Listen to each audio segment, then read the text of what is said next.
ফিরে বিরতির পর কিছু ছবি দেখাই আমরা অবশ্যই, যেমন এরকম ধরুন এই ভোট কেনার ছবি, টাকার ছবি আমরা দেখতে পেলাম। এই একটা ছবি দেখাচ্ছি, জামাতের আমির ধরা পড়লো টাকার ব্যাগ সমেত। কি হয়েছে না, ভোট কিনতে টাকা নিয়ে রওনার সময় আটক করা হয় তাকে।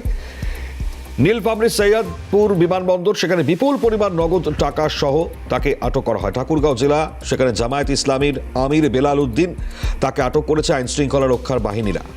আরও একটা ছবি আপনাদেরকে অবশ্যই দেখাবো, সেখানে অবশ্যই দেখতে পারবেন আপনারা, যেখানে দেখতে পাওয়া যাচ্ছে যে জামাতের যে দাঁড়িপাল্লার যে চিহ্ন, সেখানে সেনাবাহিনী তাদের ভোট, সেই ভোটদানের ছবিটা, যেখানে ভোট হচ্ছে, সে ভোট গ্রহণে জামাতের দিকেই তাদের ভোটের একাংশ গিয়েছে, যেটা খুব উল্লেখযোগ্য জায়গা।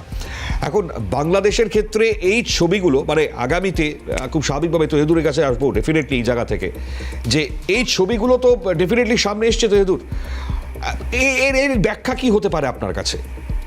এখন আমরাও তো বিপদে আছি। আপনাদের দেশে এরকম যে ভোট কেনার জন্য টাকা নিয়ে যায় কিনা আমরা জানি না। আমরাও তো জামাতে ইসলামকে নিয়ে বিপদে আছি, যারা টাকা দিয়ে ভোট কিনতে চায়, জান্নাতের টিকিট বিক্রি করে। আমরাও তো ইয়েতে বিভিন্ন ভাবে পেরেশানির মধ্যে আছি। আমরাও তো এটা দেখে ইলেকশনের আগের দিন যে তারা যে টাকার বস্তা নিয়ে গেছে, এটা নিয়েও তো আমরা পেরেশানির মধ্যে। বাংলাদেশের লোকজন তো এই জন্যই তাদেরকে বয়কট করছে। তারা তো স্বপ্ন দেখতেছিল যে তারা সরকার হবে, ডাক্তার শফিক সাহেব সে মনে করতেছিল সে দেশের প্রধানমন্ত্রী হবে। তো এই যে এই জিনিসগুলা বাংলাদেশের মানুষ তো ভালোভাবে নেয় নাই।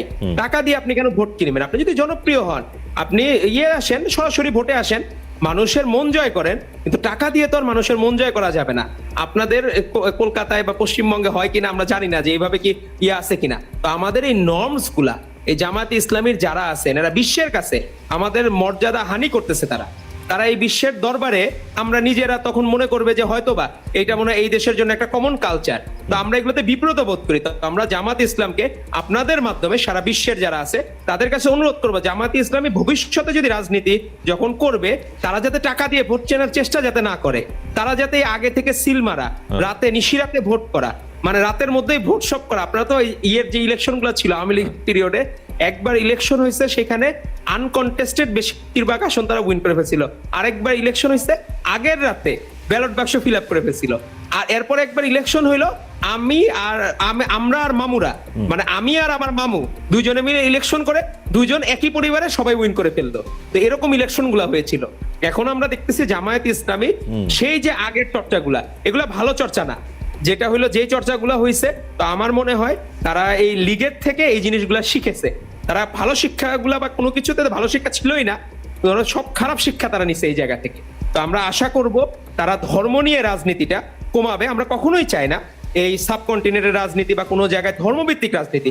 আপনি ভালো কাজ করেন, ধর্ম আপনার একটা পার্ট, কিন্তু ধর্ম ইটসেলফ একটা কোনো পুরো একটা প্যাটার্ন হইতে পারে না। এটা একটা প্যাটার্নের একটা ক্ষুদ্রতম অংশ হইতে পারে, কিন্তু পুরো প্যাটার্ন একটা ডিজাইন হইতে পারে না ধর্ম। জি, মোহাম্মদ ইউনূসের ভবিষ্যৎ এবং এর পরবর্তী কি ভাবনা চিন্তা আপনাদের?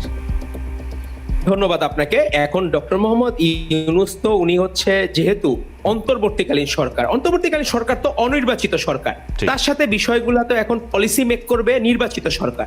আর নির্বাচিত সরকার হচ্ছে এখন বাংলাদেশে হচ্ছে নির্বাচিত সরকারের প্রধানমন্ত্রী হবেন তারেক রহমান, আর বিএনপি রাষ্ট্র ক্ষমতায় যাবে।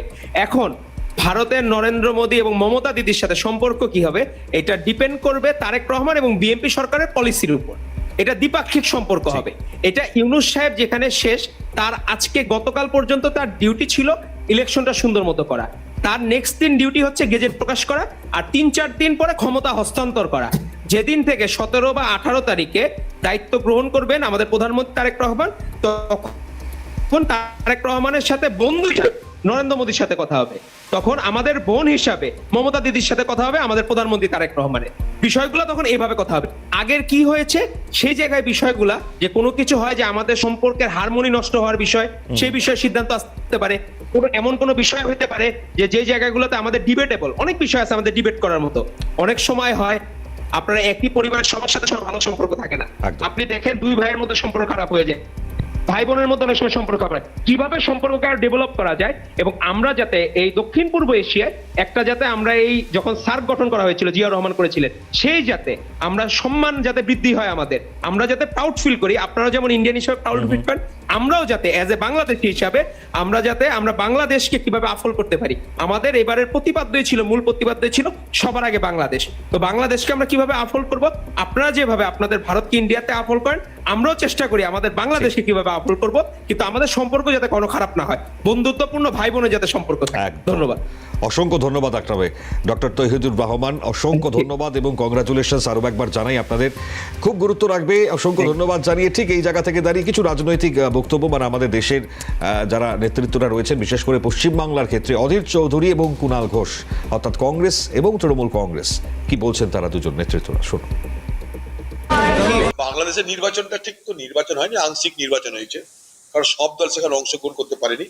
আর বিএনপি জিতবে এটা আমার ধরেই নেওয়া হয়েছিল। বাংলাদেশে আরো অনেক পার্টি আছে, তারা সেভাবে অংশগ্রহণ করেনি।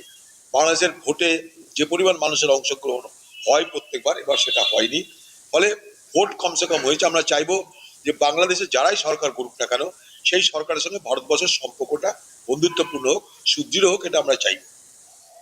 যদি বলেন ভোটের কথা, তাহলে অভিযোগ যে বাংলাদেশের সব পার্টিকে সেখানে ভোটে অংশগ্রহণ করতে দেওয়া হয়নি। কখনো শেখ হাসিনা, কখনো বিএনপিকে ভোটে অংশগ্রহণ করতে দেওয়া হয়নি, আজকে আওয়ামী লীগকে ভোটে অংশগ্রহণ করতে দেওয়া হলো না। ফলে ইতিহাস কিন্তু কাউকে ছেড়ে কথা বলে না, আপনার তার প্রমাণ পেলেন।